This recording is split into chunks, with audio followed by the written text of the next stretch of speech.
welcome to Audiotree Live. Today is Tuesday, February 21st, 2017, and we're very excited to have with us in the studio, Knee-High. Take it away.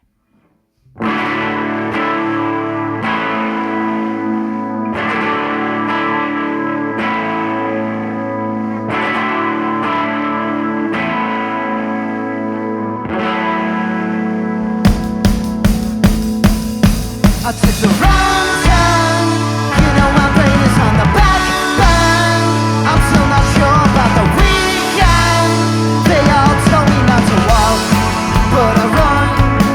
And all my sisters just think I'm dumb. And I feel like I've been under a weathered stone. You know it's okay. I know you haven't gone the wrong way. That's what you told me on the page. When I go, 'cause everybody just thinks I'm slow. And I've gotten this far protected with nothing to show.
Watching Audiotree Live with Knee-High. What's up, guys? How you feeling? Good. All right. All right, that's good. You're sounding good. Sounding great. I have a weird one to start it off with. If you're trapped on an island, you can only bring one thing, and to survive, what would it be? Are we talking tropical island or what's the climate? Let's go tropical. Let's like Tom Hanks-ish. You know what I mean? Like Castaway. What do you think? Volleyball. Are you volleyball? That's it. They're just the volleyball. You might be able to strike down a bird or two, right? Fashionable swimsuit. Professional one. Gotta look good while you're there, yeah. Actually, loincloth. If you're on the desert island alone, you might as well. Loincloth. Yeah. That's all you'll need, right? Yeah, obviously, like, there would be, like, no SOS available. Like, no, so you'd have to, like, you know, people are like, oh, I'll bring a cell phone, but, you know, it won't work out there. So I'd probably bring, like, what, like an axe, maybe? Maybe that would help? That's maybe too practical. Yeah, is it? It might be. I don't know. Bring an iPad. An iPad to play games Angry until it Birds. dies. Yeah, play Angry Birds until it dies. When you guys are on the road, do you bring, like, certain things like that, like iPads, or, like, or do you read a lot, or what do you do to keep busy on those drives? I just got this really dope headlamp so I could read in the van at Yeah? night. Do you get dizzy at all when you do you drive and read, or is it just at night? Like, I mean, at night, no, yeah, physically driving, but I mean, like, while they're driving. I can't do you drive read? without reading. Yeah, It's yeah. kind of like a addicting. multitasking kind of thing. Yeah. We bring comic books a lot just because Yeah. it's like big print, so you don't get sick when you're like bouncing around in there. But, Yeah, that's easy. And comic books are cool. Oh, yeah. We're working on baseball gloves. We're working Baseball on our glove? baseball skills this tour. We were throwing the pigskin around for a little while. We lost Okay. our pigskin, sadly, so We lost it. we're moving Was that to baseball. in the street in Portland? that was a the basketball. That basketball got ran over. The van's seen a lot of Sad. different sports balls and the Items. basketball. We were playing on a really busy street, Yeah. and a car ran over it. Yeah. Ooh, that's no good. That's Got a no little good. too fancy with the dribbling game. Yeah, and, behind the back Didn't work out to the so well. Toyota. To the Toyota underneath the tire, right? Well, when you play, like, those gloves? Do you bring bats as well and do like a full on game, or is it just like tossing back and forth? Just tossing. We're working on toss. We try to Okay. freak out the people at the gas stations as much as possible. Yeah, it's pretty entertaining. I picked up a slingshot at a gas station. That was pretty sweet. I haven't really used it at the gas station because I think they would get mad at me. Is Yeah. it still with us, Yeah, the danger of slingshot? explosion. I also got a You bunch still of cool got it? fireworks that I might that's use with the slingshot. That's always a must. That's always a must on the road. You see, like, there's a firework place, I swear, like in every gas station you stop at. But yeah, Not awesome. so bad. We're on tour with the Twin Peaks boys, and we got the fuzz called on us for launching some fireworks. Really? In the parking lot. Was it in like near a city, or was it kind of in the middle It was of in the nowhere? middle of the city. Oh, that might be 1 in why, the right? morning. Yeah. Oh, okay. Yeah, those two factors really make probably a huge difference. It's sort of hard to be a group of like 15 guys and then like start walking away from the scene of the crime. Like you had nothing to do with it. What are you talking about, officer? It's awesome. Okay, well, you guys can roll to that next one whenever you're ready. Good fellas. 1, 2, 3, 4.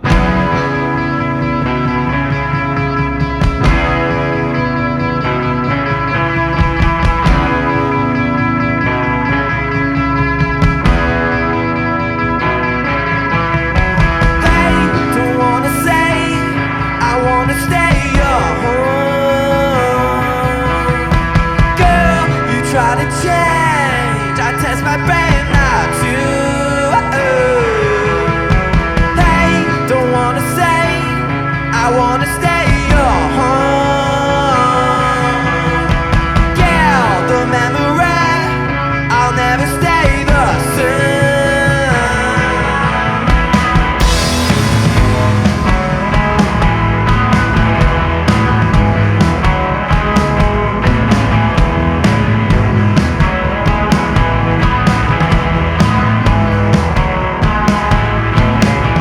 I've been holding to, and you's not coming. Time gets away from you, and it's not coming. It's not coming. It's not coming. No, it's not coming back. Hey, don't wanna say I wanna stay your home. Girl, you try to change. I test my brain not to. Hey, don't wanna say I wanna stay your home. Girl, no matter where, I'll never stay sane.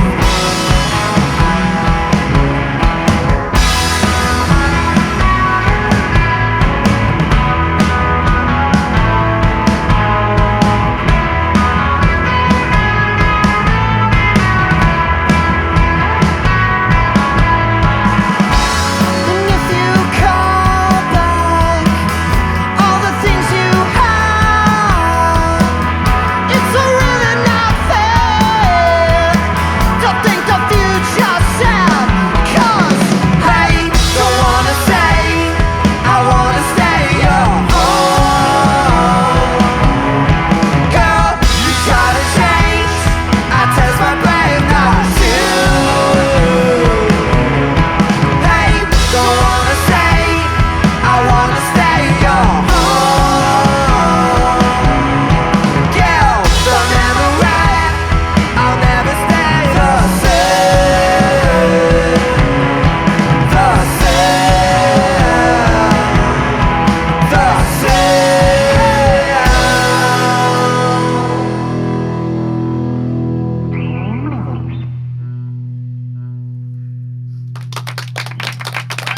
You're watching Audiotree Live with Mihai. Speaking of that song, and I was reading also an interview about you guys talking about like staying young and trying not to like or like get old and not have fun anymore in a certain way. Do you think that the city at all contributes to that with having like arcade bars, shows every night? Like living in Chicago, do you find it easier to like kind of figure out things to do that you keep happy with? I don't know. I mean, I guess it's like in my mind, it's more about like staying young at heart rather than like necessarily like I don't know, arcade bars or something. Yeah, Maybe no, I doesn't- know what you're saying totally. But like a place that's like pretty important to all of us, like the Empty Bottle, and I sort of grew up there in a way, and like a lot of people I know of like the like generations of music people before us, kind of like have been this awesome example of like people who are just like like still creative and like have like a like lust and curiosity of life that's like pretty inspiring. So that Yeah, I for mean, sure.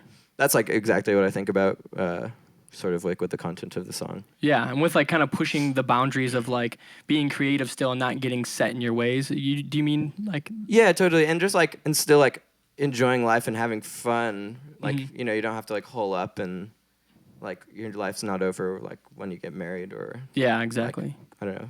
And find also a video job. games. Also, yeah, and also video games. Video games. Yeah, you got to keep those on lock, right? Straight up.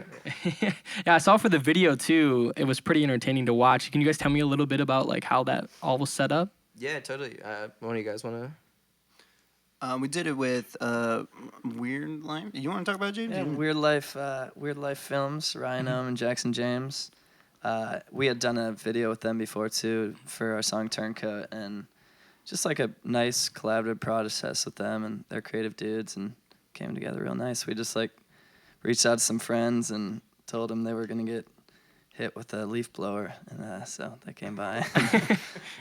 We blew some of that on people, and That's turned Jump out on good. trampolines in the alley. We did jump on trampolines. Yeah, it does seem was like it was like pretty pretty cool. entertaining to like even be a part of, let alone watch. I bet like the experience of just blowing each other in the face with leaf blowers and running around the city seemed like it was actually pretty enjoyable. Yeah, it was definitely a situation where people would be walking by and like giving some weird looks. Like, Yeah. What are these kids We're on? basically like throwing trash at people. So, Throwing trash at people. It's awesome. They probably thought you were trying to clean up the city, right? I mean, Maybe? that In a was way, like yeah. that's behind the scenes. You didn't see that. We were Yeah, just yeah. Sweeping up all the alleys. Yeah, that was a real goal of the video. All right, you guys can roll that next one whenever you're ready. Tight. Can I count this one in the uno dos catorce? It's gonna do it anyways. No, I can't think of what language to say. 1, 2, 1, 2, 3.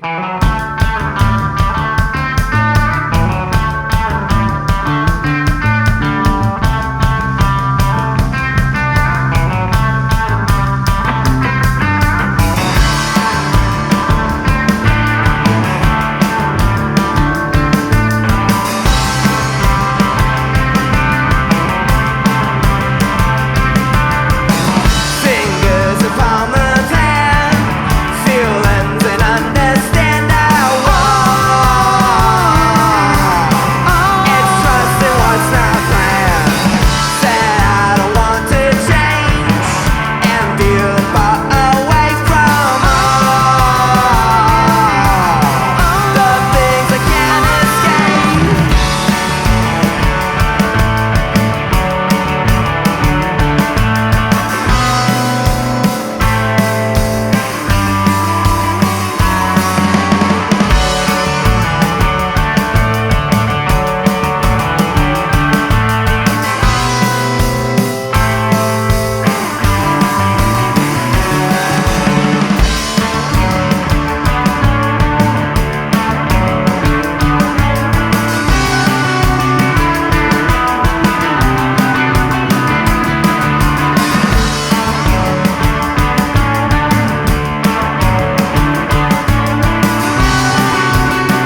Going in there, the headphones flew off a little bit. You good? I'm good. I was struggling with that the whole time. Struggling. I think it's okay. All right. Cool. Well, I know with this new record, I'm digging so far what I've heard. It sounds great. I want to know about how you have approached writing this, because that first one got like a lot of hype and was like pretty like kind of get you guys on that like next level, I would say. And did that have any pressure as far as being like, oh man, we have to live up to this expectation, or did that not even get in your heads when you were writing this at all? No, I'd say that's like totally a real thing. And like, there's even like like probably like a couple songs on the record that like are sort of like dealing with like expectations and like, just like you can like totally overthink things. And when we were like recording the record, we like wrote a bunch of songs, and I think it was like a victim of that problem of being like, oh, like we're like, what are we like gonna do right now? And it's like, once we like started like letting it actually happen, like that's when actually the best ideas were coming out, and it was like the more creative process, and that's what's on the record. Yeah, did you guys end up like chopping those songs down to those songs, or when you were in the studio, do you mean you kind of like let things naturally come out? Well, we kind of went to the studio twice, and we recorded a bunch of tunes, and we only used like maybe like 2 from the first session, and we just like trashed the rest of them basically. Oh, cool.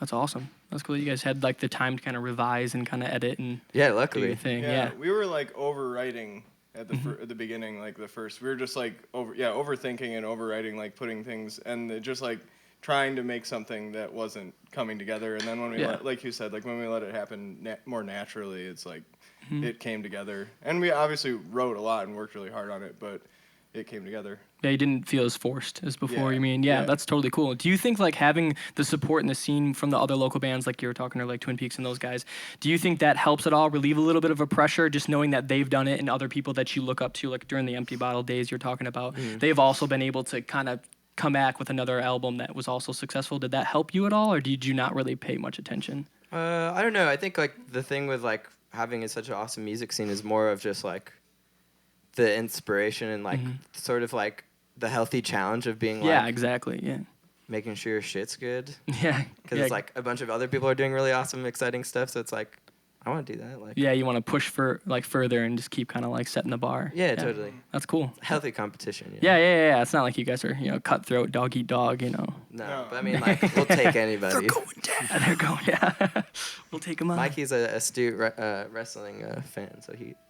So you're gonna wrestle the other bands? You challenge them? I don't think I could Half actually this wrestle. town. I could maybe like have a sweet promo, like you're going down, like cut intro it, and song, like a sweet leather vest or something. We could all wear leather vests if you guys want. I've got them in the car. They're ready. He's got them on deck. Who's your favorite out of the pro wrestling? Stone Cold Steve Austin. Oh yeah. Ric Flair's a 316. close second though. Oh, is he? You do a better Ric Flair impression for sure. Then you do Austin? You can't do the Austin one as good? I do it sometimes. I don't know. I don't No know pressure. What the quality of them is. No pressure. Are you asking me to do these? Do you? I got Mikey a framed picture of Stone Cold for Christmas. Oh, that's awesome. And then the glass broke on it, and then I was like, am I gonna have to go into the frame store and be like, can you reframe this like $2 Stone Cold Steve Austin picture? So worth it though. It's like, that'll be $80. Do you guys listen to his podcast? Oh yeah. Quite a bit, actually. Yeah. How is that? I've heard bits, but I haven't listened to like a full one. He's an interesting person. A lot of people put him off as like this weirdo character guy, but I think he's like pretty intelligent from what I've looked up Really and heard. smart. Yeah. He's really smart. He's just like, he'll do wrestling stuff. He'll talk about wrestling, but he mostly like his like Unleashed podcast where he's like can swear and stuff. He's basically that guy, just like toned down a little bit, like on screen, and then he just talks about like I don't know. I'm not very like handy or like a manly dude, like, and he's like talking about like making some like sweet like neon clocks and like talking about the process and like I don't know. It's just like He's always calling his homie Teddy Fowler. Teddy Fowler up, and they like chat about like fixing their trucks. Yeah. And feeding the deer a lot. Yeah, well, because they have times he has are like a ranch changing. and stuff. Yeah. That's so awesome. Teddy Fowler's real bummed out that people don't hold doors open for people. Or anymore. use their turn signals. Oh yeah. He's like, that's a big one. This new generation's going to shit. They don't hold doors and they don't use their turn signals. That's so awesome. That actually sounds way better than I thought the podcast would sound. It's So that's pretty really great. cool. I'll have to check it out. He's Cool. a character. Awesome. Well, you guys can roll one of those last ones whenever you're ready. Dope. Do you want Ric Flair to intro this?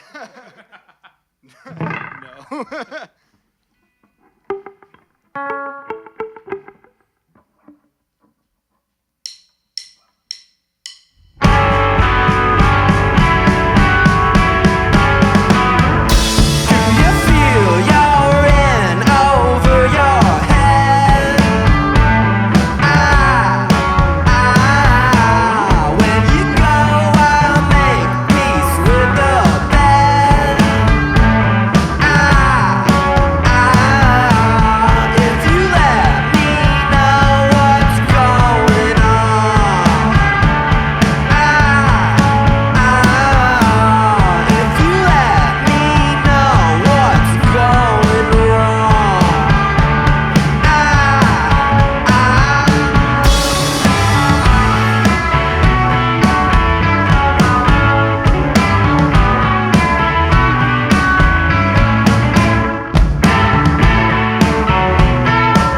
Audiotree Live with Mihai.